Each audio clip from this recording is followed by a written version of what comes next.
Merab Dvalishvili injures his pinky 2 weeks before the UFC 316 fight against Sean O'Malley.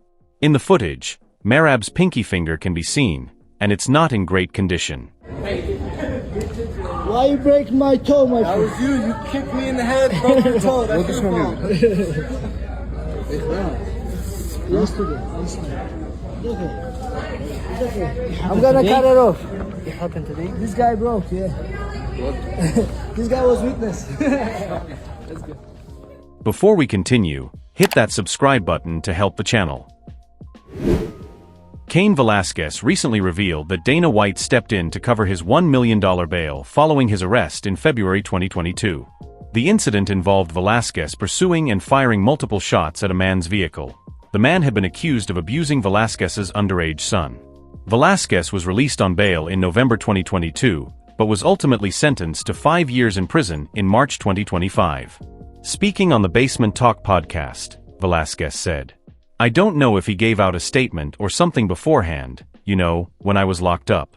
Also, he did pay my bail." Jon Jones talked about his experience with Hasbulla Magomedov. Lately, it's clear that he and Hasbulla have been having a great time together. Oh man, me and Hasbulla have been having a great time. We fight almost every single day. Right now I got a bloody lip. I think he may have kicked me in the mouth. But we have good times. Was it hard? Oh, absolutely. He's very strong. He's very strong, and he knows how to fight. Yeah, we have fun. He also talked about his unexpected involvement as a coach in a Russian reality show in Thailand. I was very aware of what this show was before I got here, before it was called Fight Hype, and some of the most viral videos of house fighting that you'll ever see.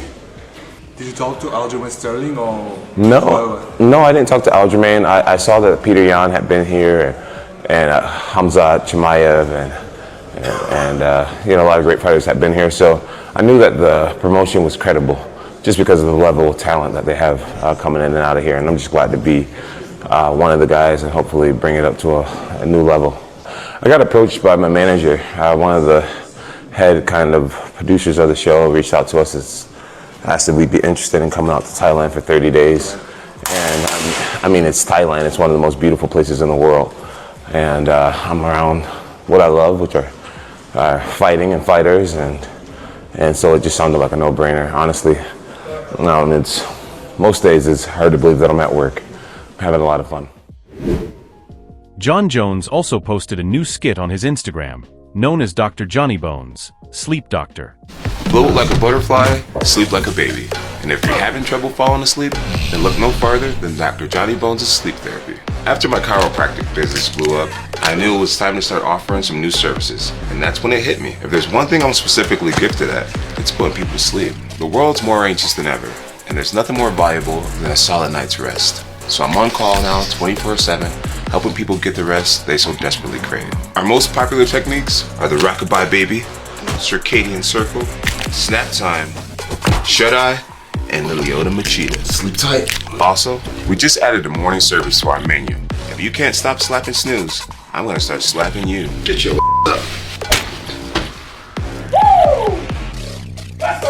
No matter what, each customer gets a shot of Ketone IQ so they can start their day off right. Ketone IQ is the best fuel source that money could buy. I use it every day to keep my mind sharp and my body fueled. So, whether you're working on your feet all day, crunching numbers at your desk, or putting people to sleep in the Octagon, check out Ketone IQ for a science-backed fuel source that actually works. With Dr. Johnny Bones' sleep therapy, it's lights out or your money back. Let me know if you have any questions. Sean O'Malley says he hasn't felt this good going into a fight since his 2022 bout against Petr Yan. Dude, I'm so excited for this fight. My body has not felt like this since I fought Petr Yan. Let's go. Since I fought Petr Yan, my body hasn't felt this good since 2022. It's 2025 now. I fought Aljo, I fought Cheeto, I fought Merab. Just dealing with everyone. I'm not saying I'm the only one. Every fighter dealing with something, but I haven't felt this good. Keep in mind, it's still, yesterday was 10 weeks out from the fight. So we're still got a long time. You know what I mean? But, God, I feel so good. I know how hard we've trained for a lot of years. And the past couple years, we've been dialed with everything, but you haven't had to be able to train as hard. Not at all. This far out of the fight, being able to train as hard as we're training, it makes me feel good. Dan Hooker posted on his Instagram, showing that he is hitting pads with one hand after recently having surgery on the other.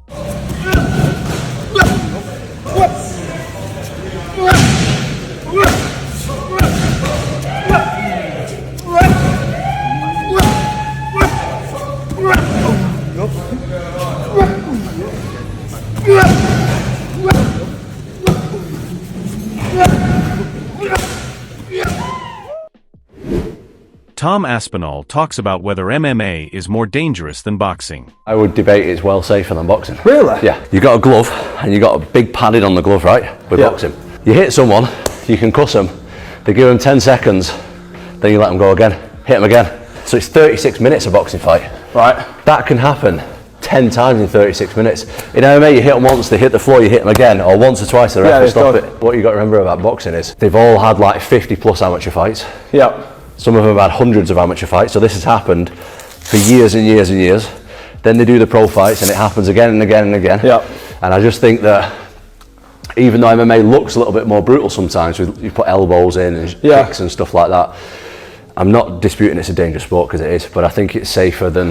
Yeah, now that you said that, I actually do agree to I think quite a bit. With big guys, you'll hit them once, rattle the brain, the ref will stop it generally, or they might let you carry on a little bit. Is this MMA or boxing? Both. Okay, yeah. The smaller guys, they don't have that one punch power, so they'll just continue to hit almost concussively for 36 minutes. And I think that over the long term, there's more damage. That's I'm not saying that MMA is not dangerous, but I'm saying that boxing is more dangerous. I don't know if it's more dangerous, but I think that a lot of people see the big gloves and see just the punches and they think that's a lot less. Belal Muhammad is open to fighting Kamaru Usman, who faces Joaquin Buckley on June 14th.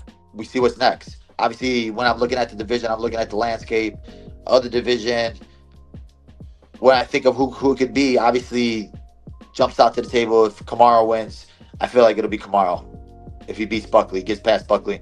You got Ian Gary, you got Brady, and then even if Buckley wins, at the end of the day, I think it's whoever gonna get if they do, which I'm assuming Jack and Islam, whoever's next is gonna have to win one. So I think it all comes down to how they match everybody up and put it in there. But I think whoever's gonna get next is gonna have to win one more regardless. And me, I'm gonna make a statement and I'm gonna put it out there. Jon Jones shut down Tom Aspinall. Verdict MMA posted a quote on Instagram from Aspinall's appearance on Demetrius Johnson's podcast, where Tom said, "I've been inactive for nearly a year, and I'm just being told to wait.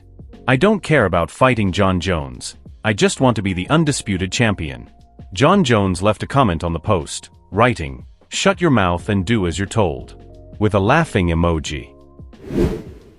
Cory Sandhagen believes he's better than Sean O'Malley, saying that if they ever fought, he'd win the showdown. I don't really care, honestly. I think that when me and O'Malley fight, I'll get to show that I'm a lot better than him. And unless I get that opportunity, I don't really feel like arguing with the ether of the internet about who's better at what. I think I'll definitely get that opportunity to show that one of these days. But yeah, I mean, when you think about O'Malley, man, like he's had a good run at stuff, but I think if you fight tough guys for long enough, like there's going to be nights where you just don't win, you know what I mean? Because all of these guys are really good, and I fought the best guys for a really long time, and not a lot of other people in the division really get to say that, except for maybe Jan and Merab. And O'Malley's not really one of those guys that gets to say that he's fought all of the best of the division. And so, yeah, I mean, I think that when he does that, he's going to have off nights and he's going to lose. I sometimes have off nights and I've lost, and that's just how fighting works. And that's a wrap for today's MMA news. From Jon Jones clowning around on Instagram to Cory Sandhagen calling out O'Malley, the fight world never sleeps. If you enjoyed the video, leave a like, smash that subscribe button, and turn on the bell so you don't miss the latest MMA updates. And now it's time for the one and only, the legend with the worst opinions in MMA history, Judge Bob. Judge Bob says, Jon Jones vs. Tom Aspinall online beef? Case dismissed. Internet wins. Again. Got a hot take that's even dumber than Bob's? Drop it in the comments, and if it's funny enough, it might just make it into tomorrow's video. Just write hashtag Judge Bob Hot Take followed by your comment. We feature the 3 funniest takes every day in our Judge Bob Hot Take segment, so bring the heat or bring the cringe. Until then, stay sharp, stay violent, and never trust Bob with the scorecards.